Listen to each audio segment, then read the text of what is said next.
Hello everyone, welcome back to our channel. And today we'll be talking about psychological disorders, which is chapter 4 of class 12th psychology NCRT book. And we have uploaded other chapters also in our playlist, so you can refer to them. And in this chapter, we'll be discussing about the uh, important parts and the important questions coming up in this in the syllabus, so you can go through this whole video to understand the basic concepts. Also, if you have any further questions, then you can put it down in the comment section and we'll make sure to answer each of your question. So let's start. So when we talk about psychological disorders, so the first thing which we need to emphasize is what is abnormality and what is psychological disorders. So when we are talking about psychological disorders, like what kind of uh, behavior you will say abnormal, abnormal होता क्या है, हमें ये कैसे पता चलेगा? अगर हमें ये जानना है तो फिर हमें 4 Ds को फिगर आउट करना होता है. सबसे पहले है डेविएंस, देन डिस्ट्रेस, फिर डिसफंक्शन एंड देन डेंजर. तो सबसे पहला है हमारा डेविएंट, जो होता है बहुत ज़्यादा एक्सट्रीम या फिर बहुत ज़्यादा अनयूजुअल. कोई भी बिहेवियर जो बहुत ज़्यादा एक्सट्रीम है या फिर बहुत ज़्यादा अनयूजुअल है या फिर ये भी हो सकता है बहुत ज़्यादा बिजारे है. जैसे आपको बहुत ज़्यादा गुस्सा आ रहा है कि आप किसी को इतना मार रहे हो कि आपको पता नहीं है कि आपको कब रुकना है. आपने उसे एक थ्रेशोल्ड, आपको थ्रेशोल्ड नहीं पता है क्या है. वो एक बहुत ही अनयूजुअल और एक बहुत एक्सट्रीम चीज़ है जो बहुत ज़्यादा डेंजरस भी है. So that is deviance. फिर आता है हमारा डिस्ट्रेस, विच इज डिस्ट्रेसिंग. होता है unpleasant and upsetting to the person and to others. अब आपने किसी को इतना ज़्यादा मार दिया कि आपको पता ही नहीं था आपको कब रुकना है. फिर आपके लिए भी वो बहुत ज़्यादा अपसेटिंग हो गया कि ये मैंने एकदम से क्या कर दिया, मेरे को इतना गुस्सा कैसे आ गया कि मैंने किसी को इतना मार दिया. एंड ये दूसरे लोगों के लिए भी अपसेटिंग हो सकता है, मतलब सोसाइटी के लिए भी अपसेटिंग है कि आपको इतना गुस्सा आ रहा है, आपको अपना एग्रेशन मैनेजमेंट नहीं पता है. या फिर डिसफंक्शनल, जो होता है हमारा इंटरफेयर कर रहा है हमारी एबिलिटी से रोज की एक्टिविटीज सॉर्ट आउट करने के लिए. अब हम इतना ज्यादा गिल्ट में जा चुके हैं कि हमने किसी को मारा है कि हमें समझ नहीं आ रहा है कि हम अपनी डे टू डे एक्टिविटीज कैसे करें. हमने लोगों से बात करना बंद कर दिया, हमने अपना वो कमरे में बंद कर लिया कि अगर हम बाहर जाएंगे और हमें फिर से गुस्सा आएगा तो कहीं हम किसी पे हाथ ना उठा दें. तो ये डिसफंक्शन है जो हमारी जो और भी लाइफस्टाइल है उसको हैम्पर कर रहा है. फिर होता है लास्ट, विच इज डेंजरस, जो है डेंजरस आपके लिए भी और खुद के लिए भी. मतलब अगर बहुत ज़्यादा एग्रेशन है देन बहुत सारे लोग सेल्फ हार्म में इंडल्ज हो जाते हैं और या फिर सोसाइटी को हार्म कर रहे होते हैं. तो एक तरफ से सोसाइटी के लिए भी डेंजरस है कि आप इतना ज़्यादा ऐसा एक्सट्रीम बिहेवियर पर हो, एंड आपके लिए भी डेंजरस है कि आप इतना ज़्यादा एक्सट्रीम बिहेवियर पर हो.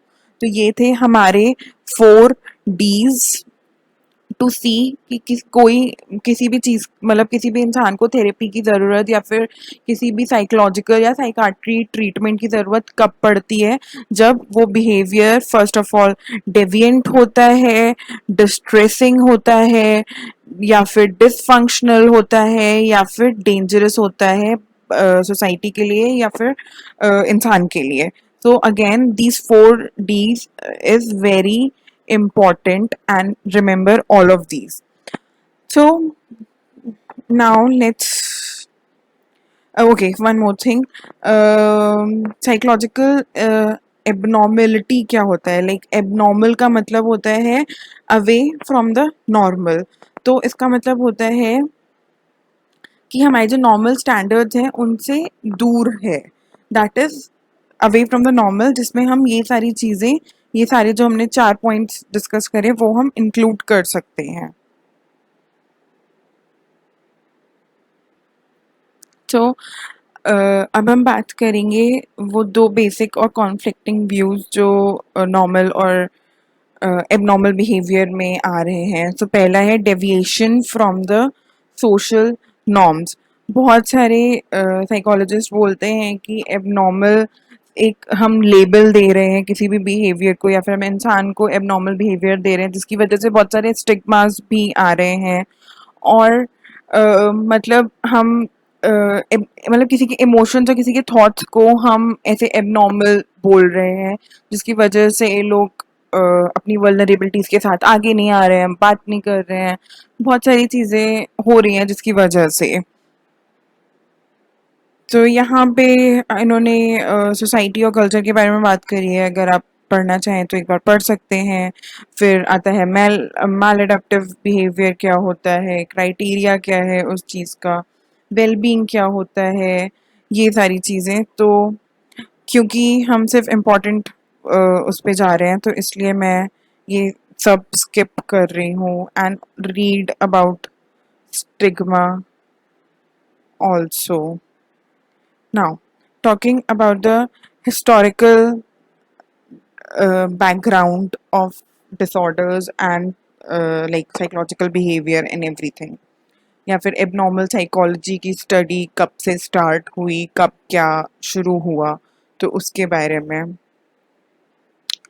तो एशियन थ्योरी में या फिर अभी भी अगर हम देखें तो बोला जाता है एबनॉर्मल बिहेवियर को, मतलब एक्सप्लेन करा जाता है कि बहुत ज़्यादा सुपर नेचुरल चीज़ें हो रही हैं, मैजिकल फोर्सेस हैं, जैसे कोई आत्मा आ गई अगर हम लेमैन लैंग्वेज में जाएं, या फिर भूत प्रेत वाली जो बातें होती हैं। एग्जॉर्सिज्म बहुत ज़्यादा प्रैक्टिस करा जाता है कि इसके दिमाग, इसके अंदर, इसकी बॉडी के अंदर एक आत्मा घुस गई है, और ये नहीं, वो आत्मा ही सारे काम कर रही है। जैसे मैंने बोला, गुस्सा आना, गुस्से में आके किसी पे हाथ उठा दिया आपने, तो वो उसमें कहा जाएगा कि वो इस इंसान ने नहीं, आत्मा थी, उसने करा। तो ये सब एक एंशंट पर्सपेक्टिव था कि मतलब साइक जो चलता था, बहुत सारी चीज़ें उस टाइम पे प्रैक्टिस होने लगी थी। ओजा बोर्ड आ गया था, पर लोग सोचते थे कि वो आत्मा से बातें कर सकते हैं,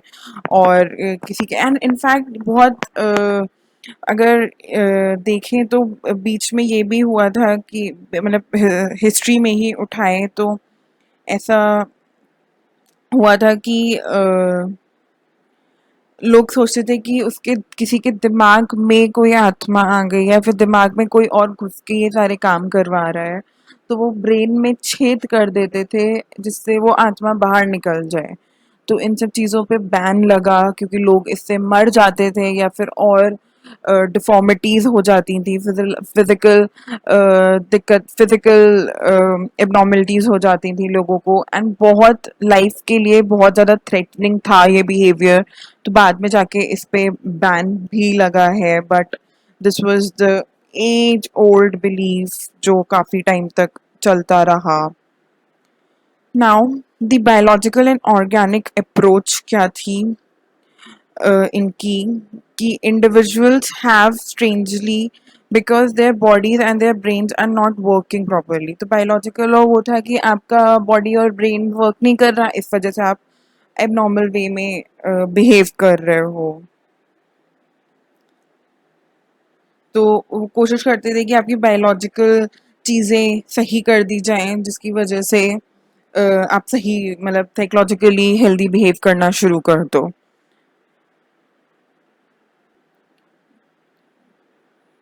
तो जैसे हमारा बायोलॉजिकल पर्सपेक्टिव था, वैसे हमारा साइकोलॉजिकल अप्रोच थी।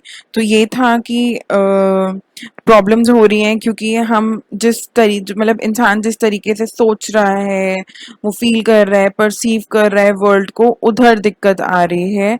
इस वजह से ये सारे दिक्कतें हो रही हैं। सो जो तीन पर्सपेक्टिव थे, सुपर नेचुरल, बायोलॉजिकल और ऑर्गेनिक या फिर psychological, have reoccurred throughout the history of Western civilization. So, in the ancient Western world, philosophers and physicians of ancient Greece, such as Hippocrates and Socrates, in particular Plato, who developed organismic approach, he viewed disturbance arise हो रहा है क्योंकि बहुत ज़्यादा conflict है emotions और reasons को लेके।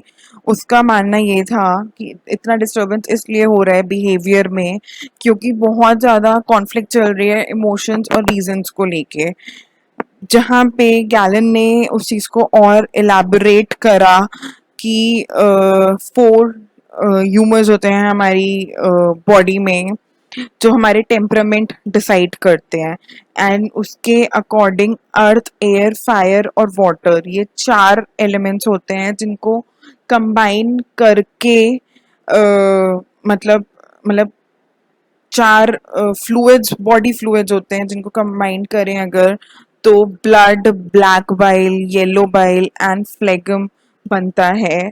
और ये सारे फ्लूइड प्रॉपर मतलब इक्वली रिस्पॉन्सिबल हैं हमारे डिफरेंट डिफरेंट टेम्परामेंट के लिए। अगर किसी भी इन ह्यूमर्स में मतलब इम्बैलेंस होता है तो हमें मतलब तब इंसान को कोई ना कोई डिसऑर्डर होता है। So this was their perspective. वैसे ही इंडिया में एक नोशन आया था दोषा का, जिसमें 3 लाइक देयर वर 3 दोषास। पहला था वत, पित्त एंड कफ, ये 3 थे, वत, पित्त एंड कफ। तो ये मेंशन करे गए हैं हमारा अथर्ववेद में, एंड आयुर्वेदिक टेक्स्ट जो है उसमें इन सब चीज़ों के बारे में ऑलरेडी मेंशन्ड है कि कैसे ये हमारे बॉडी में टेम्परामेंट और बहुत सारी चीज़ों के लिए रिस्पॉन्सिबल होते हैं। अगर हम मिडिल एज वाली उसमें जाएं तो फिर आता है हमारा डीमोनोलॉजी एंड सुपरस्टिशंस। तो उसमें एक्सप्लेन करा गया है कि क्या होता है। तो डीमोनोलॉजी रिलेट होती है हमारे बिलीफ, जो हमारा that person with mental problems are evil, and there are numerous instances जैसे विच हंट वाली जो चीज़ें आती हैं वो आ जाती हैं कि ये evil है, एक आत्मा है जो भूत प्रेत वाली चीज़ें आ जाती हैं। That is again middle age में।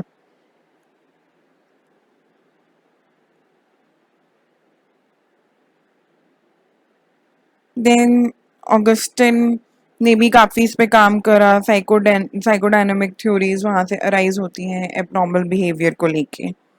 फिर आता है हमारा रेनेसां पीरियड, जो बहुत ही ज़्यादा ह्यूमनिज्म और क्यूरियोसिटी प्रोवोकिंग टाइम था। क्योंकि अगेन इसने बहुत ज़्यादा बिहेवियर पैटर्न स्टडी करने में आया था, मतलब बहुत सारे लोग ये सब स्टडी करने लगे थे। फिर जॉन वेयर ने अगेन ही एम्फसाइज्ड साइकोलॉजिकल कॉन्फ्लिक्ट क्या होता है, इंटरपर्सनल रिलेशनशिप्स क्या होते हैं, और जिनकी वजह से साइकोलॉजिकल डिसऑर्डर्स हो रहे हैं। तो उसने ये भी कहा instead witches were mentally disturbed and required medical not theological treatment.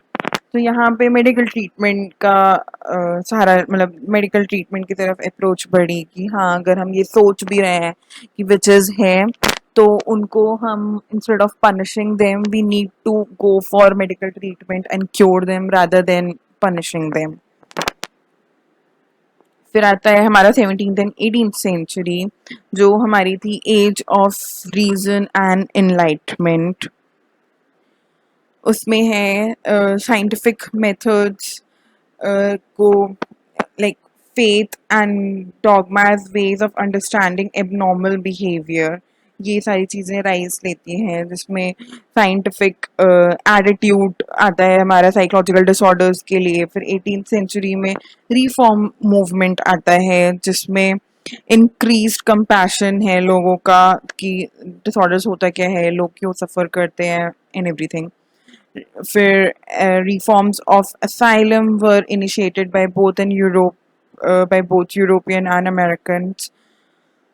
One aspect for reform movement was new inclination for deinstitutionalization, which placed, let me scroll, which placed emphasis on providing community care and recovered mentally ill individuals.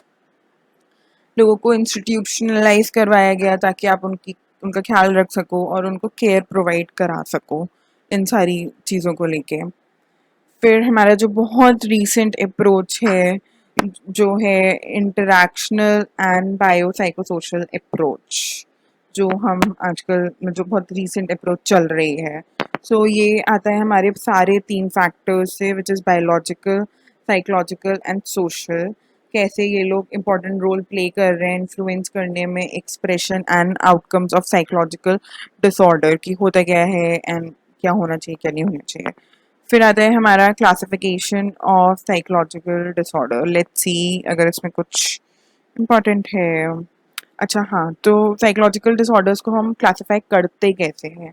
तो एक association है जिसका नाम है American psychiatric association, which is APA, जिसने official manual publish करी है classify करने के लिए कौन सी कैटेगरी में क्या चीज़ आता है और कितने काइंड्स ऑफ साइकोलॉजिकल डिसऑर्डर्स हैं। तो जो करंट वर्जन चल रहा है मैनुअल का, which is diagnostic and statistical manual of mental disorders, हम फॉलो कर रहे हैं 5th एडिशन। जो अभी करेंटली चल रहा है दैट इज़ 5th एडिशन, जो प्रेजेंट करता है clinical criteria which indicate the presence of and absence of disorders, कि कौन से डिसऑर्डर्स हैं और कौन से डिसऑर्डर्स नहीं हैं। अब ये क्लासिफिकेशन स्कीम ऑफिशियली इंडिया में जो यूज़ होती है या फिर कहीं और भी होती है वो है 10th revised version of international classification of diseases, which is ICD 10th version, also known as ICD 10 classification of behavioral and mental disorder। ये प्रिपेयर करी गई थी World Health Organization, which is WHO। For each order a description of the main clinical features, symptoms, and of other associated feature, including diagnostic guidelines, is provided in the scheme। तो हमें कैसे diagnose करना है, क्या क्या चीज़ें होनी चाहिए, क्या क्या सिम्टम होने चाहिए, कोई भी डिसऑर्डर डायग्नोस करने से पहले, वो सारी चीज़ें इन मैनुअल्स में लिखी होती हैं। कौन सा डिसऑर्डर कौन सी कैटेगरी में आ रहा है, उसके क्या टाइप्स हैं, सब कुछ इस DSM में लिखा होता है, जो आप फॉलो कर सकते हो। फिर हम देखते हैं factors underlying abnormal behavior। Okay, so let's see here, approaches emphasize the role of, so they are biological factors जो हमारे बॉडी उसमें चलते हैं, जो बायोलॉजिकल imbalances हो जाते हैं, वो सारे biological, psychological and interpersonal and social culture. Okay, तो फर्स्ट इज बायोलॉजिकल फैक्टर। जितना भी हमारा इंजरी, कोई पे चोट लग गई, कभी गिर गए तो सर पे चोट लग गई, या हमारा फॉल्टी जीन्स बहुत ज़्यादा रोल प्ले करता है, कोई इम्बैलेंस हो रहा है, कोई न्यूट्रिशनल इम्बैलेंस हो रहा है, तो ये सारी चीज़ें हमारे एबनॉर्मल उसमें रोल प्ले करते हैं। और अगर हम बात करें, okay, so they are also talking about neurotransmitters। या तो न्यूरो बेसिकली ब्रेन की केमिकल एक्टिविटी देखने के लिए बहुत सारे ऐसे टेस्ट भी हैं, जैसे MRI, ये सब पता चल जाता है कि जैसे स्किज़ोफ्रेनिया क्लाइंट्स को डायग्नोसिस से पहले उनका ये सब कराया जाता है, स्कैनिंग वगैरह, ताकि डायग्नोसिस और क्लियर हो एंड ज़्यादा फ्रूटफुल हो। And okay, they are, then again genetic factors भी role play करते हैं, again this is coming in biological। then we have psychological model, जो मतलब abnormal behavior में कैसे कर सकते हैं, मदर से सेपरेशन हो गया, पेरेंट्स का डाइवोर्स हो गया, बचपन में ज़्यादा अच्छी केयर नहीं मिली, डिसफंक्शनल फैमिली डायनामिक्स है, या फिर रिजेक्शन हुआ है, बहुत ज़्यादा ओवर प्रोटेक्टिव इन्वायरमेंट में रखा गया है। So these all things comes under the psychological approach. Now let's, then we have behavioral model, which is your learning pattern, your behavioral model, yeah, which is your learning patterns, आप कैसे कर रहे हो, conditioning वगैरह, ये सारी चीज़ें इस मॉडल में आ जाती हैं आपकी। इमिटेशन क्या है, रोल मॉडल क्या है, ये सब. फिर कॉग्निटिव मॉडल है which is about your perception, your attitude and your all these things. Then the other psychological model is humanistic existential model, जो फोकस करता है ह्यूमन एग्जिस्टेंस पे. ये बेसिकली ह्यूमनिस्ट अप्रोच है, जैसे self actualisation, self esteem, self worth. तो ये सारी चीज़ें इसमें आ जाती हैं, where they talk about कि human is a whole and how we function around it.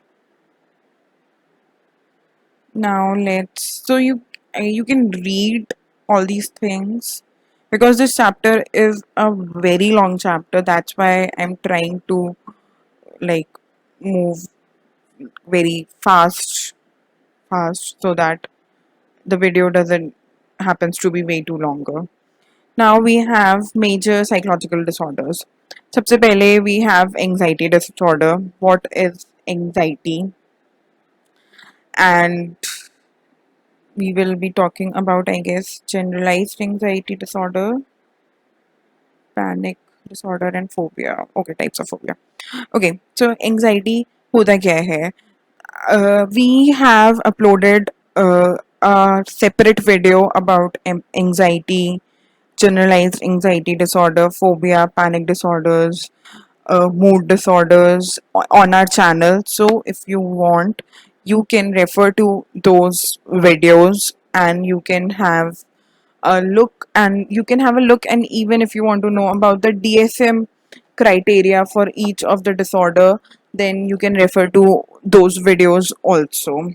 Moving on, anxiety disorders. तो अगर मैं पहले केस स्टडी, यहाँ पे केस स्टडी दी गई है डेब की.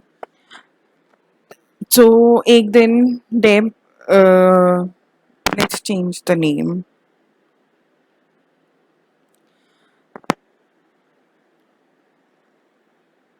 So let me give you another case study.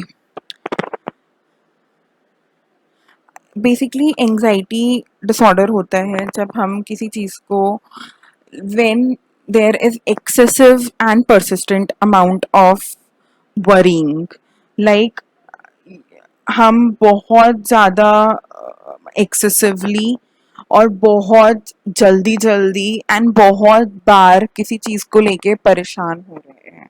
कभी कभी हम एंग्जाइटी को लेके ही परेशान हो सकते हैं, then that is also a form of anxiety. जब हमें बहुत ज़्यादा डर लग रहा है किसी चीज़ से, या फिर हम बहुत ज़्यादा वरी में घुसते जा रहे हैं, दैट इज़ एंग्जाइटी. अगर हम यही वाले एग्जाम्पल दें तो एक दिन जो डेप था वो ड्राइव कर रहा था एंड सडनली वो देखता है कि उसका हार्ट बीट बहुत तेज हो गया है, उसको पसीना आने लगा है एंड उसको एकदम से शॉर्ट ऑफ, मतलब उसको एकदम से सांस लेने में दिक्कत हो रही है. वो ये भी महसूस कर रहा है कि लाइक कार कभी भी रुक जाएगी एंड उसको गाड़ी से निकलना पड़ेगा.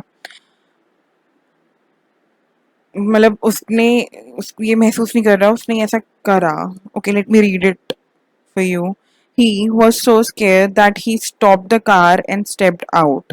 In the next few months, these attacks increased, and now he was hesitant to drive for fear for being caught in traffic during an attack. Deb started feeling that he had gone crazy and would die. Soon he remained indoors and refused to move out of the house. तो जब भी हमें, मतलब कभी कभी एकदम जैसे डेब के साथ क्या हुआ, वो जा रहा था कहीं एंड सडनली उसकी हार्ट बीट तेज हो गई, उसको पसीना आने लगा, उससे सांस नहीं ली जा रही थी एंड उसको गाड़ी साइड में पार्क करके गाड़ी से उतर के थोड़ा सा टाइम लगा नॉर्मल होने के लिए. कुछ महीनों बाद उसे ऐसा लगा कि उसके ये अटैक्स, एंग्जाइटी अटैक्स इंक्रीज होते ही जा रहे हैं एंड वो मतलब ये वो कॉन्टिन्यूसली वो ऐसी चीज फील करता ही जा रहा है. अब उसे ऐसा लगता है कि अगर वो कहीं ड्राइव पे जाएगा एंड सडनली उसे एंग्जाइटी अटैक पड़ा तो वो आउट ऑफ कंट्रोल हो जाएगा. वो इस चीज को एंड उसे ऐसा भी लगता है कि क्या पता वो कहीं मर ना जाए इस एंग्जाइटी अटैक में. उसको इतना एक्सट्रीम फीलिंग आती है. बाद में उसने क्या करा, उसने बाहर जाना छोड़ दिया एंड वो अब घर के अंदर ही रहता है क्योंकि उसे इस बात से डर लगता है कि कहीं उसे दोबारा एंग्जाइटी अटैक ना आ जाए या फिर उसके साथ कहीं दोबारा कुछ ऐसा ना हो जाए। So this is the case study given here. अब हम इसके बारे में पढ़ते हैं कि होता क्या है एंग्जाइटी। तो अगर हम सिम्टम्स की बात करें तो फिर मतलब जो ज्यादा एंग्जाइटी हो रही है तो कॉम्बिनेशन में सिम्टम्स आते हैं कि बहुत ज्यादा हार्ट रेट बढ़ रहा है, सांस नहीं ली जा रही है, डायरिया भी हो जाता है कुछ लोगों को, खाना खाना छोड़ देते हैं, फेंटिंग, बहुत ज्यादा पसीना आ रहा है, और बार बार यूरिनेशन या फिर ऐसे बार बार लग रहा है कि कुछ अजीब सा होने वाला है, वो वाली जो फीलिंग होती है। तो बहुत तो उसको बोलते हैं, जब ऐसा कुछ एक साथ हो रहा होता है देन उसको जो टर्म दिया गया है that is generalised anxiety disorder, जो कंसिस्ट करता है prolonged, vague and unexplained intense fear that are not attached to any particular object. Generalise anxiety disorder क्या होता है, जरूरी नहीं है किसी ऑब्जेक्ट से या फिर किसी एक पर्टिकुलर चीज से ऐसा हो रहा हो। बहुत सारे लोगों को एंग्जाइटी अटैक आता है एंड वो नहीं फिगर आउट कर पाते हैं कि उनको क्यों आया या फिर उन्हें क्या करना चाहिए था, समथिंग लाइक दैट। उनको ऐसा लगता है कि मतलब वो बहुत ही ज्यादा लंबे एपिसोड के लिए होता है, 20 मिनट के लिए या फिर कभी कभी 1 घंटे तक, 2-3 घंटे तक अटैक लास्ट कर जाता है एंड वो नॉर्मल नहीं हो पाते हैं। उनको कॉन्टिन्यूस डर लगता रहता है, कॉन्टिन्यूस उसे पसीने आते रहते हैं, कॉन्टिन्यूस उन्हें हार्ट बीट फास्ट होती रहती है, then that is generalised anxiety disorders, sorry disorder not disorders. तो इसमें सिम्टम्स इंक्लूड क्या कर रहे हैं, worry and apprehensive feeling about the future, आगे के बारे में सोच रहे हैं, हाइपर विजिलेंस हो रही है, कॉन्स्टेंटली अपना एनवायरनमेंट स्कैन कर रहे हैं कि कोई खतरा तो नहीं है, सब ठीक है, सब ठीक है, मतलब constantly they are scanning for things. It is marked by motor tension, as a result of which the person is unable to relax and is restless and is visible shaky and tense. मतलब लोग बहुत ज़्यादा shaky हो जाते हैं, बहुत ज़्यादा परेशान हो जाते हैं, उनको रिलैक्स होने में काफ़ी टाइम लगता है। So that is anxiety, generalised anxiety disorder. अब दूसरे टाइप का एंग्जाइटी डिसऑर्डर क्या है, पैनिक डिसऑर्डर, जो कंसिस्ट करता है कि बहुत जल्दी जल्दी एंग्जाइटी अटैक्स आ रहे हैं जिसमें इंसान के दिमाग में एक टेरर है कि कहीं उसे दोबारा पैनिक अटैक ना आ जाए या फिर उसे दोबारा कहीं एंग्जाइटी अटैक ना आ जाए। So abrupt surge in anxiety rising to a peak की थॉट्स बहुत ज़्यादा एक पर्टिकुलर स्टिमुलाई को लेके प्रेजेंट है बट नहीं भी है, बहुत जल्दी जल्दी थॉट्स आ रहे हैं, बहुत अनप्रेडिक्टेबल मैनर में थॉट्स आ रहे हैं। तो पैनिक डिसऑर्डर में होता क्या है कि बहुत ज़्यादा डिजी फीलिंग होगा, चक्कर आने लगेंगे, ट्रेम्बलिंग, ऐसा लगेगा सब कुछ हिल रहा है, पैल्पिटेशन स्टार्ट हो जाएगा, बहुत ज़्यादा चोकिंग फीलिंग आएगी कि मैं सांस नहीं ले पा रही, नॉजिया होगा, मतलब प्यूकिश फीलिंग आ रही है, या फिर एकदम से चेस्ट पेन स्टार्ट हो जाएगा, बहुत discomfort, fear and fear of going crazy, ऐसा लगेगा कि फिर से मैं कहीं मैं एकदम से अजीब से ना हो जाऊं, या फिर आप कंट्रोल खोना छोड़ देते हो। सो that is your panic disorder. बहुत सारे लोगों को आपने देखा होगा कि वो लिफ्ट में नहीं। तो अब दूसरा एंजाइटी उसमें ही कैटेगरी में आता है विच इज फोबिया। फोबिया क्या होता है, लोगों को बहुत टाइप का फोबिया होता है और ये इरेशनल फियर होता है किसी भी स्पेसिफिक ऑब्जेक्ट से related. Remember, anxiety was not related to any incident और object, whereas phobia is an irrational fear related to some specific object. किसी को सुई का फोबिया है, किसी को डार्कनेस का फोबिया है, किसी को फोबिया का फोबिया है, उसे फोबोफोबिया बोलते हैं, जिसको फोबिया से ही फोबिया होता है। किसी को ब्लड से फोबिया है, या फिर किसी को हाइट से फोबिया है, किसी को बंद कमरे में रहने से फोबिया है। तो दिस इज लाइक, और ये बहुत ग्रेजुअली, मतलब specific phobia, people phobia and situation phobia, there varieties of phobia, ये बहुत ग्रेजुअली शुरू होता है विद जनरल एंजाइटी डिसऑर्डर। ये शुरू होगा बहुत धीरे धीरे जीएडी के बाद। Remember, generalised anxiety disorder is also known as GAD. फिर phobia can be grouped into three main types, इनको तीन टाइप में हम ग्रुप कर सकते हैं। स्पेसिफिक फोबिया जो किसी पर्सन, किसी ऑब्जेक्ट या मतलब किसी उस नीचे है, अच्छा। फिर आता है सोशल फोबिया, फिर आता है अगोरा phobia. So let's talk about specific phobia. ये हम मतलब again includes irrational fear, certain type of किसी एनिमल से हो सकता है। बहुत सारे लोगों को स्नेक से, रेप्टाइल से डर लगता है। किसी मतलब किसी स्पेसिफिक चीज से हो रहा है, या फिर किसी को बाहर जाने से हो रहा, डर लग रहा है किसी को, मतलब फोबिया है। या फिर किसी को हाइट से फोबिया है, लाइक स्पेस से। तो ऐसे बहुत टाइप के फोबियाज होते हैं। If you want to know in detail about phobia, then visit to our channel again, and there is a playlist for disorders. Then you, from there you can look out for all the disorders in details, and उनका DSM criteria सब कुछ काफ़ी detail में explained है, तो फिर आप वो वहाँ से सुन सकते हो। फिर आता है हमारा social anxiety disorder, which is social phobia also. Okay, oh sorry, this is a part of this only. तो इसमें क्या होता है, जब हम एम्बेरस हो जाते हैं बाहर के लोगों से डील करने के लिए, हम बाहर लोगों से मिलना नहीं चाहते, हम बाहर के लोगों से बात नहीं करना चाहते, हम लोगों को अवॉइड करना शुरू कर देते हैं, हम सोचते हैं कि हम घर पे ही रहें। So that is social anxiety disorder. Then next we have is agoraphobia.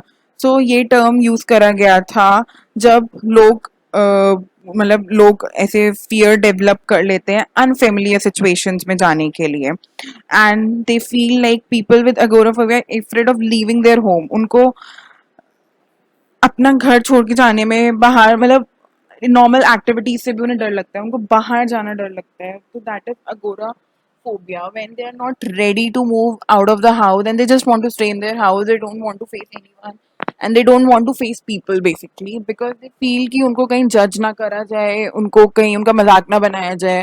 वो अगर बाहर कहीं जाएंगे तो खाना भी नहीं खाएंगे, क्योंकि उनको लगेगा कि अगर वो खाना खाएंगे तो कहीं उनका मजाक तो नहीं बन रहा है। So that is agoraphobia.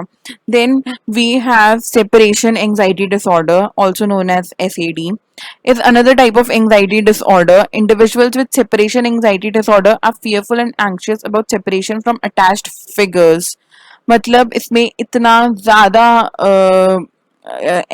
Anxiety होती है कि अगर मतलब they don't want to leave, whether we are talking about object, वो अपनी इनफैक्ट वो अपनी पेंसिल तक, separation anxiety can reach to an extend कि लोगों को अपनी फेवरेट बुक नहीं छोड़नी होती, फेवरेट नोटबुक से दे कैन नॉट सी कि वो अलग हैं। बहुत सारे लोग पिल्लो को लेके कि ये उनका पिल्लो है, they don't want to leave that pillow. So yeah it is still that limit कि हाँ लोग इतना ज्यादा एंग्शियस हो जाते हैं, and with persons also, they if they are attached with particular people they would not like them to go away. So that is separation anxiety disorder. Okay, then we have major anxiety disorders and their symptoms.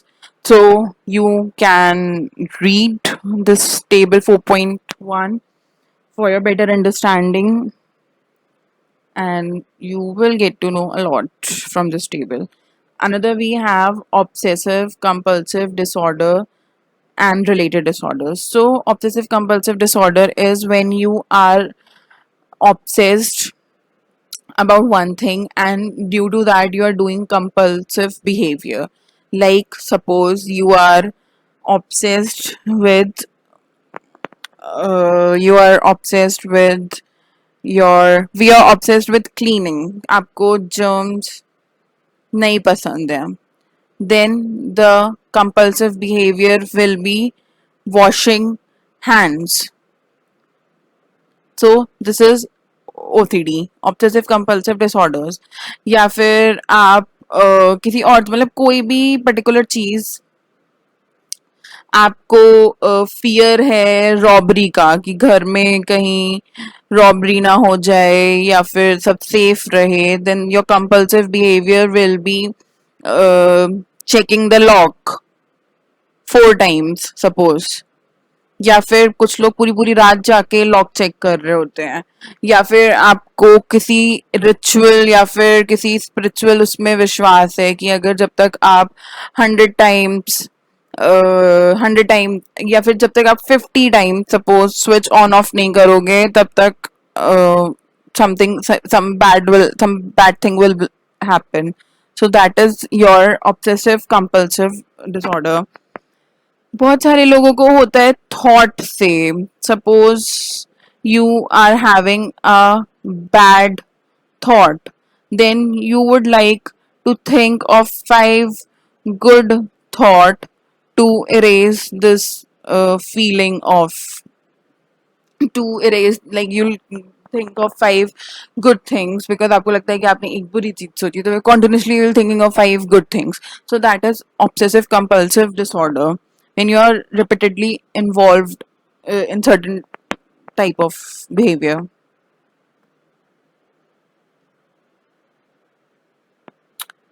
Now we have trauma and stress related disorders, which is also known as PTSD, post traumatic stress disorder. So PTSD is basically आप बहुत ज़्यादा किसी traumatic incident से expose हो and उसके बाद आपको बहुत ज़्यादा अनईजी फीलिंग हो रही है, आप बहुत ज़्यादा ओवरवेलम हो, आपको एडजस्ट करने में दिक्कत आ रही है, आपको रिकरेंट ड्रीम्स आ रहे हैं उस चीज़ से रिलेटेड, आप मतलब आपकी लाइफ बहुत ज़्यादा मतलब you're constantly thinking about something, you're not having your normal thought process, you are getting flashbacks, आपको concentrate करने में दिक्कत हो रही है, आपको adjust करने में दिक्कत हो रही है, बहुत सारी चीज़ें एक साथ हो रही हैं. That is post traumatic stress disorder. It's here, post traumatic stress disorder.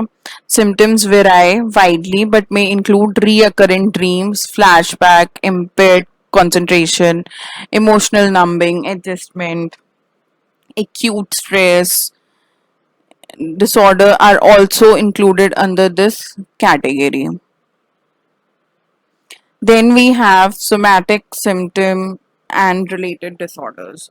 So always remember whenever you read a word somatic symptoms, then somatic symptoms are basically pain related disorder. Pain related disorders. So what happens in somatic symptom disorders? These include conversion disorders, okay, somatic symptom disorders, and illness anxiety disorders. Okay. So somatic symptom disorders involves person having persistent. होता क्या है somatic symptom disorder में? जब आपको persistent body related symptoms which may not be related to serious medical condition, constantly आपको लग रहा है कि आपके नी में दर्द हो रहा है, कॉन्स्टेंटली आपको ये थॉट है कि आपके नी में दर्द हो रहा है, आपने अपने सारे विटामिन चेक करा लिए, आपने एक्सरे करा लिया, आपने सब कुछ करा लिया, उसका कोई फिजियोलॉजिकल और बायोलॉजिकल रिपोर्ट्स नहीं है, but still constantly you are feeling pain in your knee. So that is somatic symptom disorders. Like लोग बार बार डॉक्टर के पास जाके पूछते रहेंगे कि नहीं डॉक्टर कोई तो मतलब सब कुछ डेली लाइफ में सही वो चल रहा है, सारे रिपोर्ट सही है, सब कुछ सही है, डाइट भी अच्छी है, पानी भी पी रहे हैं, everything, but constantly you are going visiting a doctor and you are like नहीं कोई दिक्कत है कोई दिक्कत है बिकॉज ऐसा ऐसा हो रहा है. Then we have illness anxiety disorders. तो इसमें इलनेस एंग्जाइटी डिसऑर्डर्स में क्या होता है? Persistent preoccupation about developing a serious illness, constantly worrying about this possibility. Constantly आपको लग रहा है कि कहीं मेरे को कैंसर ना हो जाए, कहीं मेरे को कोई बड़ी बीमारी ना हो जाए, तो कॉन्स्टेंटली आपको इस बात की एंग्जाइटी हो रही है कि कहीं बड़ी बीमारी ना हो जाए, कहीं कोई वो ना हो जाए. So this disorders are only concerned about diagnosed disease with negative diagnostic results. मतलब आपने अपने सारे टेस्ट करा लिए, कोई बीमारी बड़ी बीमारी के रिजल्ट्स नहीं है, बट स्टिल आपको एक कांस्टेंट एंजाइटी है कि कहीं मेरे को कुछ हो ना जाए. Easily alarmed about illness such as on hearing about someone's ill health and some such news. So, in journal, somatic symptom disorder and illness anxiety disorders are concerned with medical illness, always remember. But the difference lies in the way this concern is expressed. कैसे client ये express कर रहा है. Case of somatic symptom disorder, this expression is in term of physical complaints, while in case of illness anxiety disorder, the as the name suggests, the anxiety which is the main concern. Remember this. Somatic symptom disorder में physical complain हो रही है कि मेरे नी में pen हो रहा है, whereas anxiety illness disorder में इंसान को एंजाइटी हो रही है कि कहीं उसे कैंसर ना हो जाए या फिर कहीं उसे कोई इन्फेक्शन ना हो जाए, उसे उस चीज़ की एंजाइटी हो रही है. वो ये नहीं कह रहा है कि उसमें सारे कैंसर के सिम्टम्स हैं, वो कह रहा है कहीं उसे एंजाइटी हो रही है कहीं उसे कैंसर हो ना जाए. Then we have conversion disorder, जो होता है लॉस और part of some of the basic body functions. जैसे जैसे कोई रिपोर्ट करे कि उसका राइट हैंड नहीं उठ रहा है, और अगर सारे उसके मेडिकल रिकॉर्ड्स चेक कर लो, सब कर लो, तो कुछ नहीं आ रहा है. सडनली उसको ऐसा लग रहा है कि वो सुन नहीं पा रहा, या फिर उसे दिख नहीं रहा है, या फिर उसे पैरालिसिस हो चुका है, या फिर उसे चलने में दिक्कत आ रही है. तो ये सारी चीजें सिम्टम्स अगर रिपोर्ट करे जा रहे हैं, और ऐसा बहुत बार होता है कि जब इंसान बहुत ज्यादा स्ट्रेसफुल एक्सपीरियंस में होता है, तो वो ऐसे एकदम से सडनली उसकी उसके साथ ऐसा हो जाए कि उसको नहीं सुनाई पड़ रहा है, या फिर उसका हाथ नहीं उठ रहा, वो हाथ नहीं उठा रहा पा रहा, उसको लग रहा है कि उसकी बॉडी पैरालाइज हो चुकी है. तो कन्वर्जेंट डिसऑर्डर में ऐसा हो सकता है. Then next we have is disassociative disorders. So disassociation can be viewed as severance of the connections between ideas and emotions. Idea और emotions का एक connection है dissociation disorders. इसमें involve क्या होता है, बहुत ज़्यादा unreality, depersonalization and sometimes loss and shift of identity. अब देखते इसमें होता क्या है.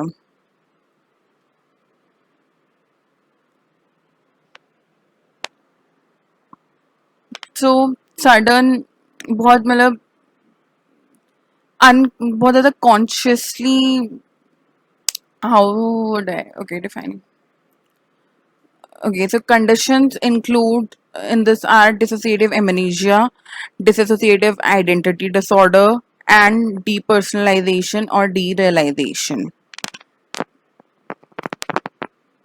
So what is dissociative amnesia? Dissociative amnesia में selective memory loss हो जाता है.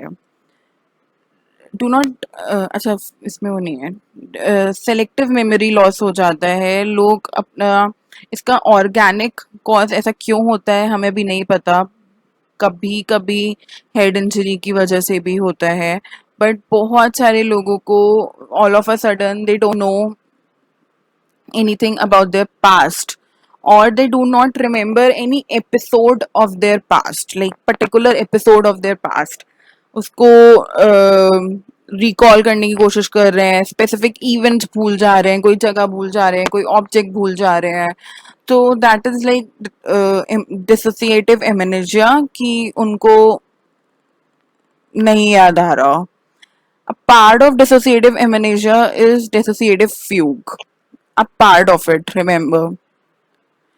Essential feature of this could be an unexpected travel away from home or workplace, the assumption of a new identity, and an inability to recall the previous identity. What happens in dissociative fugue that you forget about your previous identity. आप नई identity बना लेते हो, आप अपने घर से travel करके कहीं और जाके रहना शुरू कर देते हो, and आप अपनी नई identity form कर लेते हो, और आपको नहीं याद आता कि आपका नाम क्या था, या फिर आप कहाँ से travel करके कहाँ आए हो. तो कभी कभी ये थोड़ा सा मेमोरी में दिक्कत, मतलब मेमोरी में वो हो जाता है, and this is like you forget. The fugue usually ends when the person suddenly wakes up. And एक दिन सडनली आप उठे एंड आपको सब याद आ गया with no memory of the events that occur during the fugue. So basically आप सो गए, आप उठे एंड आपको कुछ भी नहीं याद है कि क्या हुआ था, आप कहाँ हो एंड आपको ऑफिस जाना है, समथिंग लाइक दैट. जब बहुत ज़्यादा ओवरवेलमिंग स्ट्रेस होता है तब यूजुअली लोग इस चीज़ को एसोसिएट उससे करते हैं, but still there are no research and there is not much, like the cause is still unknown for it, but yeah. Then we have dissociative identity disorder or multiple personality disorder or DID.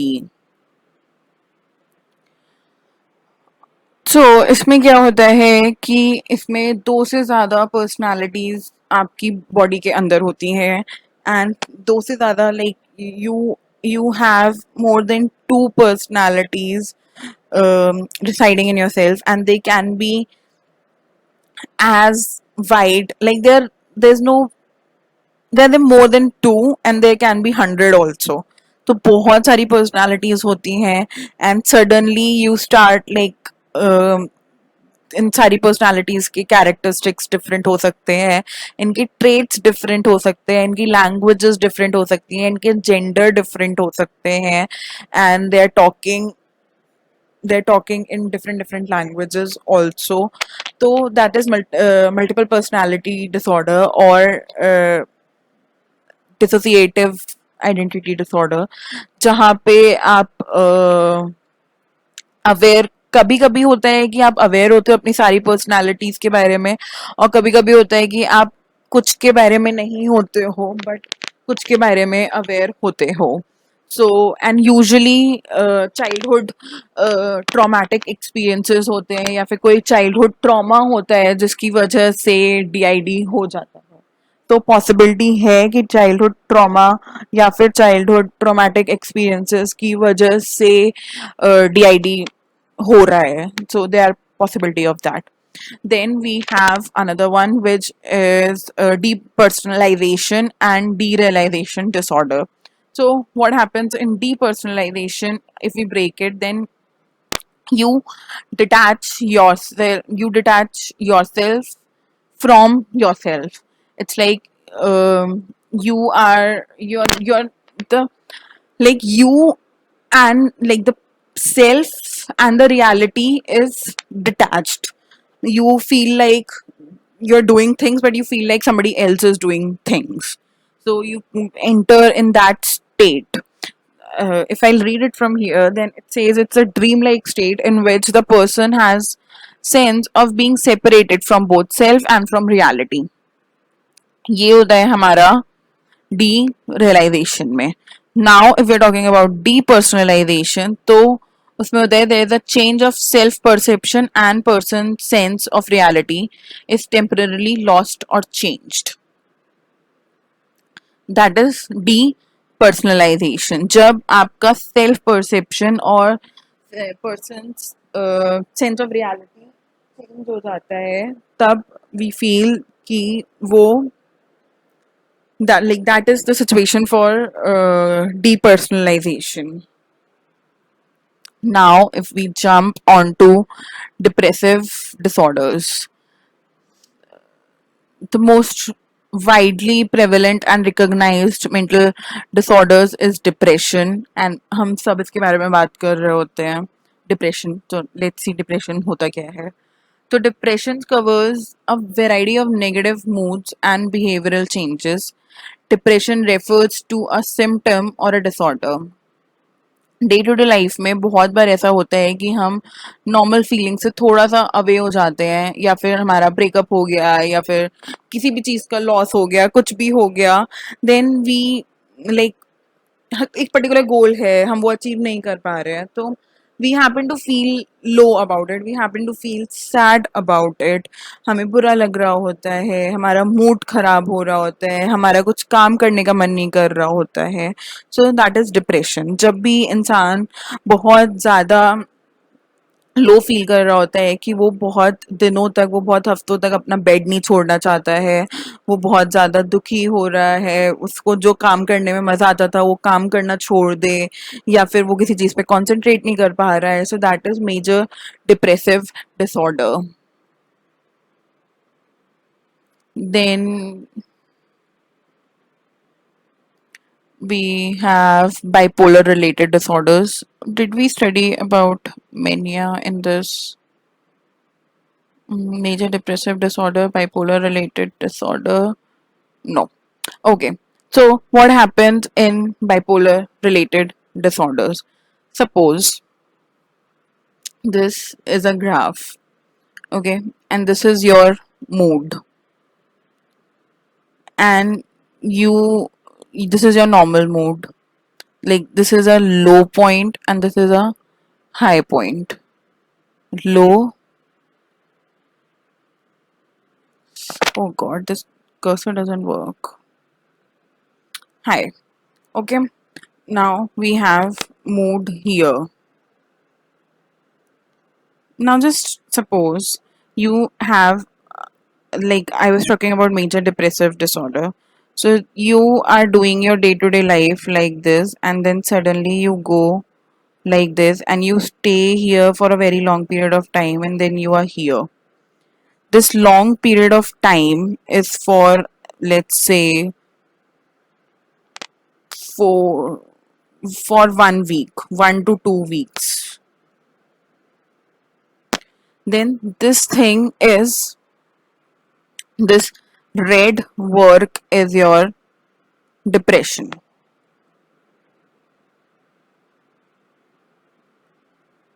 Now, if I'll talk about, if suppose this is again your mood, you have a low phase, and now you are here again, and now you're coming here, and then again you are here. Very happy, very enthusiastic, आपको मन कर रहा है कि आप इसमें सब कुछ कर लें, सब कुछ अचीव कर लें, बहुत, मतलब कभी कभी ऐसा लगता है कि आप ही मतलब आपके पास पावर्स हैं, आप सब कुछ कर सकते हो, बहुत हैप्पी चल रहा है, सब कुछ करने में बहुत मजा आ रहा है, सब कुछ बहुत फन है, सारे गोल्स अचीव हो सकते हैं. तो हम इस स्टेट को बोलते हैं मैनिया. बहुत बार ऐसा होता है कि आप सो नहीं रहे हो और आप अपना काम खत्म कर रहे हो, आप इतने ज्यादा खुश हो, आप खाना खा रहे हो, खाते जा रहे हो, वर्कआउट कर रहे हो, मतलब everything is very glossy and everything is very shiny and gloomy. Whereas if we talk about bipolar disorder, so what happens in bipolar is, suppose you have low mood, तो आप बहुत देर तक यहाँ पे हो, 2 हफ्ते तक, फिर आप 1 हफ्ते तक यहाँ पर हो, एंड आप फिर यहीं पे ऐसे हो. So this is bipolar. So bipolar is of two types: bipolar 1 and bipolar 2.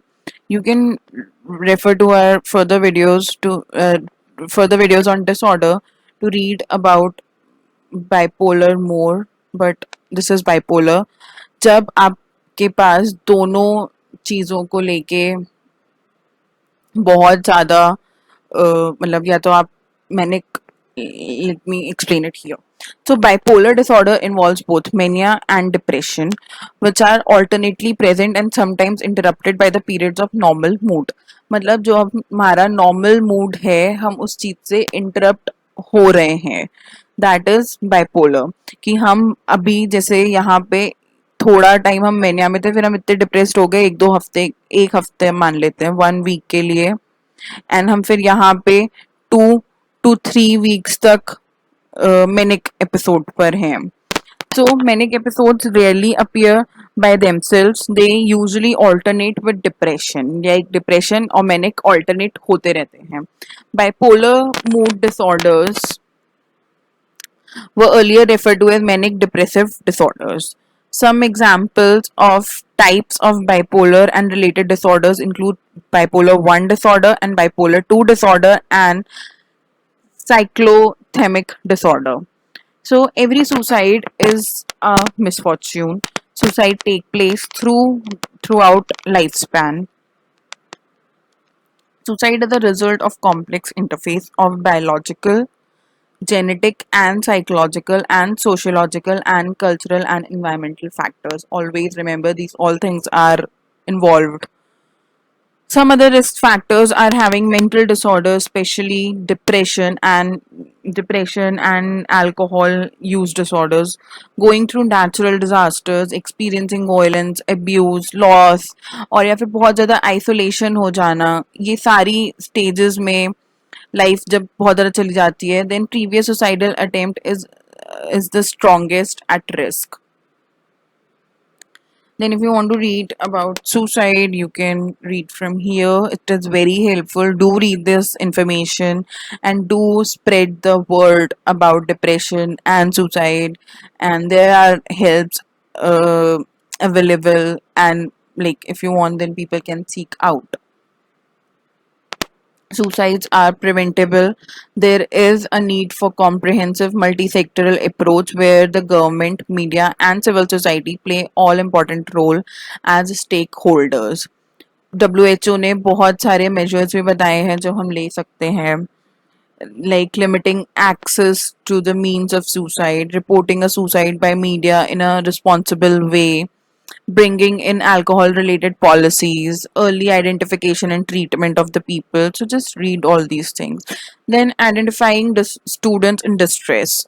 So any unexpected or striking change affecting the student's performance or attendance or behavior should be taken seriously, like lack of interest in common activities, grades का एकदम से decline हो जाना, efforts कम डालना, बहुत ज़्यादा class में misbehave करना, mysterious और repetitively absent रहना, like mysteriously absent होना, smoking या फिर drinking में misuse करना. So these things are a part of it.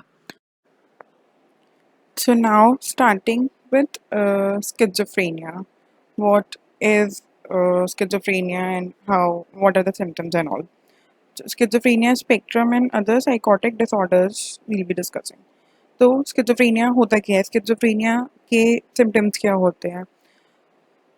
Schizophrenia is basically you are away from the reality. आपको reality का कोई idea नहीं है, आप reality से बहुत अलग, मतलब आपका सारा like your thoughts, your perception, everything is away from reality. So schizophrenia is a descriptive term for a group of psychotic disorders in which personal, social and occupational functioning deteriorates as a result of disturbed thought process. बहुत strange perception हो जाता है, emotions बहुत unusual होते हैं, कभी हंस रहे हैं कभी रो रहे हैं, मोटर कॉग्निटिव सिस्टम बिगड़ जाता है, कोऑर्डिनेशन नहीं हो पाता मूवमेंट्स का. तो ये सारी चीज़ें स्किज़ोफ्रेनिया में हो रही होती हैं. अब देखते हैं इसके सिम्टम्स क्या है. तो इसमें तीन टाइप के सिम्टम्स होते हैं. पहला है पॉजिटिव सिम्टम, फिर है नेगेटिव सिम्टम, फिर है साइकोमोटर सिम्टम्स.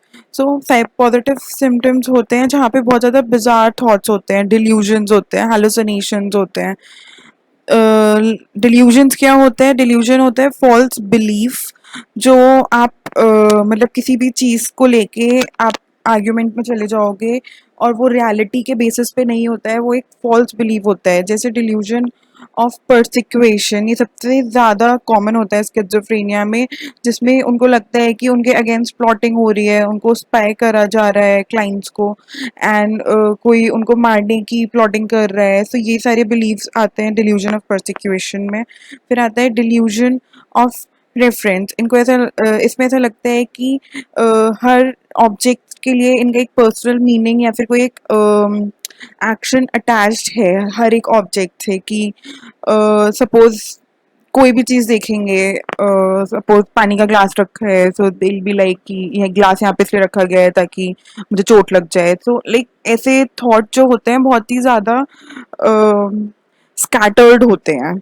फिर आते हैं डिल्यूजन ऑफ ग्रैंडियोर, जिसमें दे फील कि उनको स्पेशल पावर्स दी गई हैं एंड उनके पास सुपरफिशियल पावर्स हैं, मैजिकल पावर्स हैं कोई चीज़ कंट्रोल करने के लिए, कोई चीज़ सही करने के लिए. ये सारी मतलब उनके पास पावर्स हैं, वो दुनिया की रक्षा कर रहे हैं. ये होते हैं डिल्यूजन ऑफ ग्रैंडियोर, जब उनको लगता है कि उनके पास मैजिकल पावर्स हैं. फिर है डिल्यूजन ऑफ कंट्रोल, उसमें वो ये सोचते हैं कि उनकी फीलिंग्स और उनके थॉट्स और उनके एक्शंस जो हैं वो कोई और कंट्रोल कर रहा है। सपोज वो कुछ बोल रहे हैं तो दिल भी लाइक कि मैं थोड़ी नहीं बोल रहा हूँ, ये तो कोई और बोल रहा है, मैं थोड़ी नहीं बोलना चाह रहा, so that is delusion of control. So people with schizophrenia may not be able to think logically, वो logically नहीं सोच पाते हैं और एक बहुत ही peculiar way में बात करने की कोशिश करते हैं। फॉर्मल थॉट डिसऑर्डर्स होता है, can make communication extremely difficult. इसमें क्या होता है फॉर्मल थॉट डिसऑर्डर्स में कि बहुत जल्दी जल्दी शिफ्ट होते हैं एक टॉपिक से दूसरे टॉपिक में, बहुत मडल्ड चीज़ें होती हैं, कभी कुछ बोल रहे हैं फिर कुछ और बोलना शुरू कर देंगे, स्पीच क्लियर नहीं होती, स्पीच की क्लैरिटी नहीं होती है, अपने खुद के वर्ड्स बनाना शुरू कर देते हैं, उसको नियोलॉगिज्म बोलते हैं। Then loosening of associations and derailment होता है। फिर है परसिवरेशन, जो है रिपीटेटिव एक ही थॉट बार बार बोलते रहेंगे। अब आता है स्किज़ोफ्रेनिया। स्किज़ोफ्रेनिया क्या होता है? स्किज़ोफ्रेनिया होता है perception that occurs in absence of external stimuli, मतलब कोई स्टिमुलाई present नहीं है but still they have a perception for it. For example auditory hallucination, उनको ऐसा लगता है कि कोई उनसे बातें कर रहा है, उनके कानों में आके कोई कुछ बोल रहा है, कोई और है जो उनसे बातें कर रहा है, आके उनके कानों में कॉन्टिन्यूस कोई ना कोई कुछ बोलता जा रहा है। फिर आता है हमारा टेक्टाइल हैलुसिनेशन। टेक्टाइल हैलुसिनेशन में क्या होता है, उनको टिंजलिंग फीलिंग्स होती है, उनको लगता है उनकी स्किन बर्न कर रही है, दो उसका कोई फिजियोलॉजिकल और बायोलॉजिकल सिम्टम प्रेजेंट नहीं है, बट उनको ऐसी फीलिंग आती है कि उन कुछ टिक टिक मतलब टिंगलिंग सी हो रही है उनकी बॉडी में, something like that. Somatic hallucination होता है कि कुछ उनकी बॉडी के अंदर हो रहा है, एज इफ उनको लगेगा कि अंदर स्नेक क्रॉल कर रहा है मेरे स्टमक में, and they constantly complain about it कि मेरे स्टमक में स्नेक क्रॉल कर रहा है। विजुअल हैलुसिनेशंस होते हैं जब वेग परसेप्शंस होते हैं या फिर कलर और डिस्टिंक्ट विजन होता है ऑब्जेक्ट्स को लेके। फिर आता है गस्टेटरी हैलुसिनेशन, जैसे फूड और ड्रिंक उनको स्ट्रेंज लगती है। सपोज वो कोई खाना ले रहे हैं, दे विल बी लाइक इसमें कुछ गड़बड़ है, खाना नहीं खाएंगे, समथिंग लाइक दैट, कि कहीं जहर तो नहीं मिला हुआ है, खाने में जहर है, उन्हें दिख रहा होता है कि खाने में जहर है। या फिर ऑल्फैक्टरी हैलुसिनेशन होता है, your smell and your poison, smell of poison और स्मोक, उनको ऐसा लगता है कि उनको स्मेल आ रही है पॉइजन की, या फिर वो सांस जो ले रहे हैं उसमें पॉइजन मिला हुआ है, तो जिसकी वजह से वो बहुत ज़्यादा लाइक कांस्टेंट कंप्लेनिंग होती है एंड बहुत ज़्यादा एंग्शियस हो जाते हैं, फिर बहुत ज़्यादा पैनिक करना शुरू कर देते हैं। So people with schizophrenia also show inappropriate affect. So affect is emotions that are unsuited to other situation, बहुत इनअप्रोप्रिएट होता है, जैसे एकदम से हंसना शुरू कर देंगे, कोई सिचुएशन है किसी और मतलब अ, या फिर एकदम से रोना शुरू कर देंगे ऑल ऑफ अ सडन, ऐसे। नेगेटिव सिम्टम्स होते हैं जहाँ पे सबसे कम नेगेटिव सिम्टम्स सबसे ज़्यादा टफ होते हैं स्किज़ोफ्रेनिया डायग्नोसिस में, बिकॉज इसमें लोग बिल्कुल ब्लंट हो जाते हैं, लाइक यस और नो में आंसर करेंगे, कुछ बोलेंगे नहीं, चुप बैठे रहेंगे एक ही पोजीशन में। तो क्या होता है, स्पीच पावर्टी ऑफ स्पीच हो जाती है, ब्लंट एंड फ्लैट अफेक्ट हो जाता है, लॉस ऑफ वोलिशन हो जाता है। जो होता है उसमें क्या होता है, पीपल विद स्किज़ोफ्रेनिया शो एलोगिया। उसमें एलोगिया क्या होता है, पावर्टी ऑफ स्पीच, कम बोलेंगे, लाइक रिडक्शन इन स्पीच, कम बात करेंगे कंटेंट से related. Many people with schizophrenia show less anger, sadness, Joy और या फिर कोई भी फीलिंग, या उसको बोलते हैं ब्लंट अफेक्ट, जिसमें वो बहुत ही कम लाइक कोई इमोशन शो ही नहीं कर रहे हैं, उसको बोला जाएगा फ्लैट अफेक्ट। फिर आता है एवोल्यूशन, जिसमें होता है apathy and inability to start और complete a course of action, जैसे कोई चीज शुरू करी है उसको वो खत्म नहीं कर पाएंगे, बीच में छोड़ देंगे, स्टार्ट नहीं करेंगे, मन नहीं कर रहा, कहीं और जाके बैठ जाएंगे, चुप बैठे रहेंगे, सोशली अपने आप को विदड्रॉ कर लेते हैं, ये सारी चीजें होती हैं। So people with schizophrenia also show psychomotor symptoms. अब psychomotor symptoms क्या है? एक्सट्रीम फॉर्म्स ले लेते हैं, उनको कैटाटोनिया कहते हैं. People with catatonic stupor remain motionless. एक जगह पे बैठे रहेंगे, बहुत देर तक बैठे रहेंगे, बहुत घंटे बैठे रहेंगे, कभी कभी बहुत दिनों तक एक जगह बैठे रहते हैं, बहुत ही रिजिड पोजिशन में. सम शो केटाटोनिक रिजिडिटी, जिसमें वो एक रिजिड पोजिशन, अपराइट पोस्चर बहुत घंटों तक बना के रख सकते हैं. And others exhibit catatonic posturing, assuming awkward and bizarre position for long period of time. फिर आते हैं हमारे neuro developmental disorders. Neuro developmental disorders होते हैं जो बहुत अर्ली स्टेज पे डायग्नोस कर लिए जाते हैं, और इनके सिम्टम्स बिफोर चाइल्ड, मतलब जब बच्चा स्कूल जाना शुरू करता है उससे पहले इनके सिम्टम्स दिखने शुरू हो जाते हैं. Like early stage of schooling में इनके सिम्टम्स दिखने लग जाते हैं. So these disorders hamper their personal, social, and academic and occupational functioning. अब let's see ये disorders होते क्या है.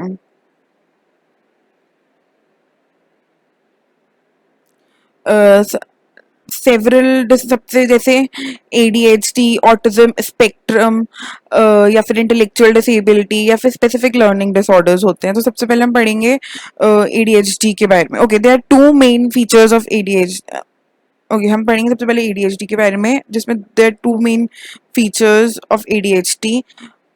ADHD होता है attention deficit hyper activity disorder. तो पहला है इनअटेंशन एंड दूसरा है hyper activity impulsivity.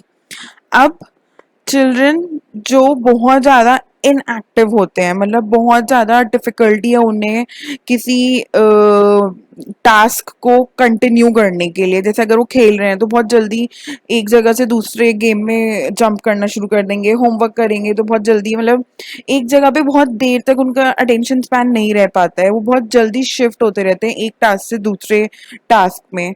And common complaints आती हैं कि वो बच्चा सुनता नहीं है, कंसंट्रेट नहीं कर पाता है, इंस्ट्रक्शंस फॉलो नहीं कर पाता है, बहुत ज़्यादा डिसऑर्गेनाइज्ड रहता है, बहुत जल्दी डिस्ट्रैक्ट हो जाता है, बहुत जल्दी चीज़ें भूल जाता है, या फिर बहुत जल्दी असाइनमेंट फिनिश करने की कोशिश करेगा और बीच में अपना इंटरेस्ट हटा देगा, उसको लगेगा बहुत बोरिंग असाइनमेंट है.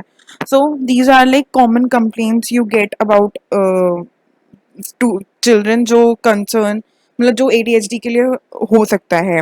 Then children who are impulsive seems to enable control for their immediate reactions to find or think or act.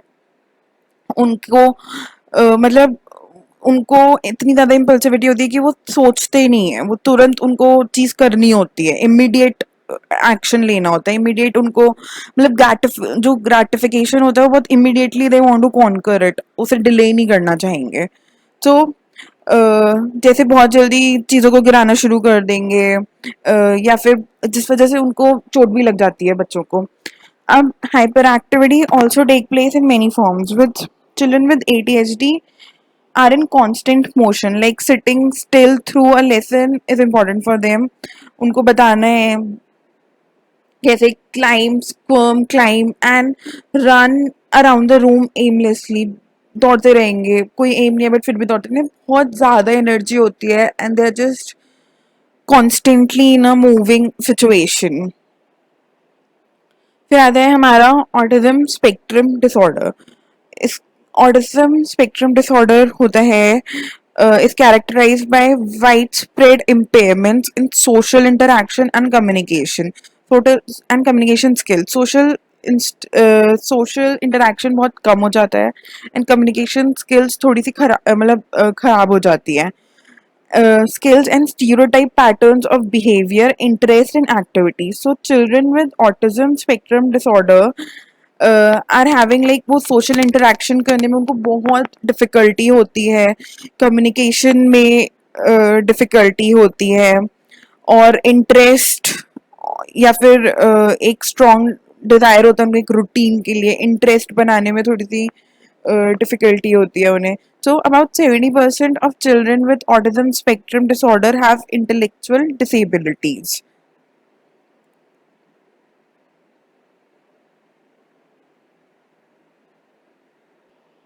तो उनको कोई भी बिहेवियर मतलब they are like unable to initiate behaviour, बहुत ज़्यादा अनरिस्पॉन्सिव होते हैं और लोगों की फीलिंग्स को लेके, एंड वो बहुत कोशिश करते हैं to like they find very tough to communicate their language and their actions and emotions and everything. Many of them never develop speech, and those who do have repetitive and deviant speech pattern. Children also show narrow pattern of interest and repetitive behavior, such as lining up objects or stereotyped body movements, such as rocking. Now next we have intellectual disability. ये refer करती है like below average intellectual functioning जो होता है within IQ of approximately 70% or below, like 70 or below, and deficit impairment in adaptive behavior. तो क्या होते हैं एरियाज ऑफ जैसे communication, self care, home living, social और interpersonal skills, functional and academic skills, तो ये सब like which are manifested before 18 years, इसमें दिक्कत आती है. फिर आते हैं हमारे स्पेसिफिक लर्निंग डिसऑर्डर जो होते हैं individual experiences and difficulty in perceiving or processing information and accurately with like learning and processing information के लिए होते हैं basically ये. फिर आता है हमारा disruptive impulse control and conduct disorder. इसमें होते हैं हमारे oppositional like ODD, oppositional defiant disorder and conduct disorder. तो ऑपोजिशनल डेफिएंट डिसऑर्डर में क्या होता है, ये age inappropriate amount of stubbornness, बहुत ज़्यादा स्टबर्न हो जाते हैं बच्चे, बहुत ज़्यादा इरिटेट होने लगते हैं, बहुत ज़्यादा डेफिएंट होते हैं, बहुत डिसोबीडियंट होते हैं, बात नहीं मानते, and behave in a very hostile manner. ODD में they do not see themselves as angry, उनको and oppositional or defiant, and often justify their behavior as reaction to circumstances and demands. मतलब उनको लगेगा कि उनका खुद का behavior ऐसा नहीं है, बट क्योंकि लोग ऐसे कर रहे हैं इसलिए उनको ऐसा रिएक्ट करना पड़ रहा है. So, इसके symptoms of this disorders became entangled with the problematic interaction with others. फिर आता है द टर्म कंडक्ट डिसऑर्डर या फिर एंटी सोशल बिहेवियर. ये हमारा इन एज इन अप्रोप्रिएट एक्शंस होते हैं, एटीट्यूड्स होते हैं, बहुत ज़्यादा फैमिली में जो वॉयलेट हो रही होती हैं एक्सपेक्टेशंस और सोसाइटल नॉर्म्स, इन सब चीज़ों को लेकर होता है. तो पर्सनल और property rights of others.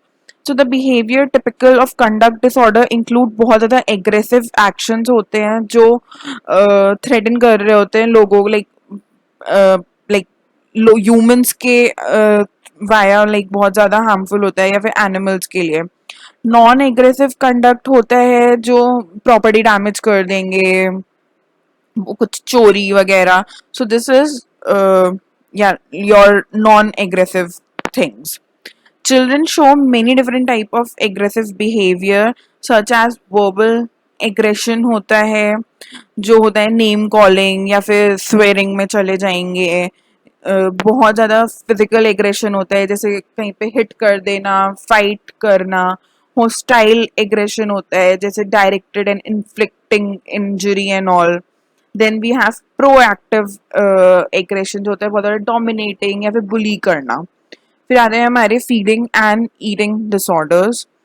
So eating disorders होते हैं like anorexia nervosa, bulimia and binge eating. So anorexia nervosa में क्या होता है, बिकॉज उनका एक डिस्टॉर्टेड बॉडी इमेज होता है, तो वो उस like like the person start like I'll read it. Anorexia nervosa, the individual has distorted body image that leads him or himself overweight, often refusing to eat, exercising compulsively, and developing unusual habits such as refusing to eat in front of others. तो anorexia nervous हमें वो अपने आप को staff करना शुरू कर देंगे क्योंकि उनका एक टिपिकल बॉडी इमेज उनको बनाना होता है जिसकी वजह से वो बहुत ज़्यादा एक्सरसाइज करेंगे और खाना खाने को बार बार मना करते रहेंगे, दूसरों के सामने खाना नहीं खाएंगे और बहुत ही ज़्यादा मतलब रिफ्यूज करेंगे और बहुत ज़्यादा स्टाफ करेंगे, अब खाना अवॉइड करेंगे। बुलीमिया नर्वसा में होता है कि वो बहुत एक्सेसिवली अमाउंट ऑफ फूड ले लेंगे, खा लेंगे, फिर उसके बाद कोशिश करेंगे फर्स्ट ऑफ ऑल कि वो मेडिसिन और लैक्सेटिव से अपना मतलब they consume lot of food, उसके बाद वो वॉमिट कर देंगे खाना खाने के बाद, ताकि because again they the distorted body image issues such as itna and vomiting. The person often feels disgusted and ashamed when he or she binges and relieved of tension and negative emotions after purging. तो वो खाना खाएंगे मतलब खाना खाएंगे, फिर उसके बाद दे ट्राई कि वो उसे वॉमिट आउट कर दे। फिर आता है हमारा बिंज ईटिंग। बिंज ईटिंग में क्या होता है, there are frequent episodes of out of control eating, मतलब बहुत सारा खाना खाना शुरू कर देंगे विदाउट इवन रियलाइजिंग कि वो फुल हो चुके हैं, उनको नहीं पता चलेगा कि उनका पेट भर चुका है, वो फुल हो चुके हैं एंड वो सिर्फ खाना खाते रहेंगे मतलब उनको पता नहीं चलता उन्हें रुकना कब है। That is binge eating. फिर आता है हमारा substance related and addictive disorder which are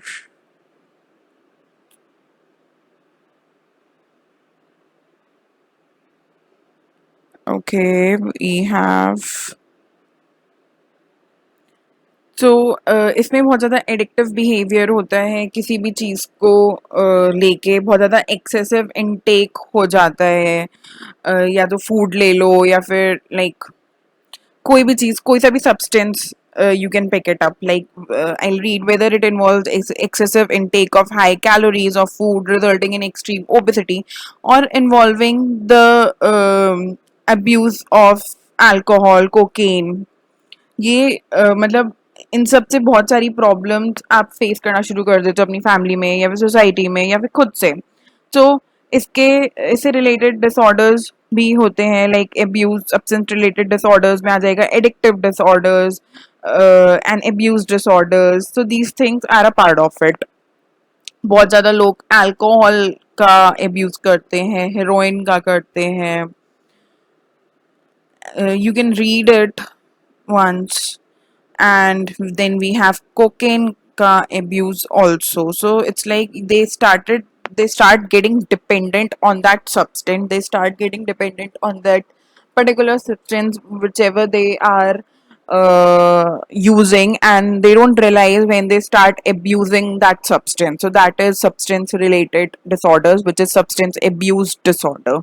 So I hope this whole video was helpful to you, and I hope you got to learn a lot of things from this whole video. I know it's a very long video for this chapter, and this chapter was a bit long. And if you are looking for a detailed discussion of particular disorders, then you can refer to our playlist on our channel, and we have a different set of disorders in the playlist named as disorders. So you can watch there. We have anxiety, phobia, panic, depression, then schizophrenia, mood disorders, dissociative disorders. Every disorder is up there in that playlist. So you can refer to that playlist and have a look there for more information. Also, you can follow us on Instagram. We will be linking our Instagram handles down below.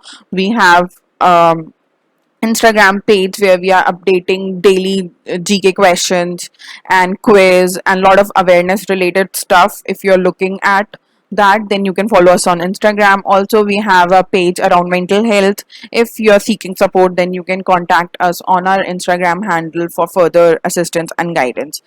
And I hope this video was helpful to you. Thank you so much for staying tuned. Do subscribe to our channel and do like and share this video if you find it useful. And I hope I'll see you in the next video, which is chapter 5 of this particular class 12 psychology book.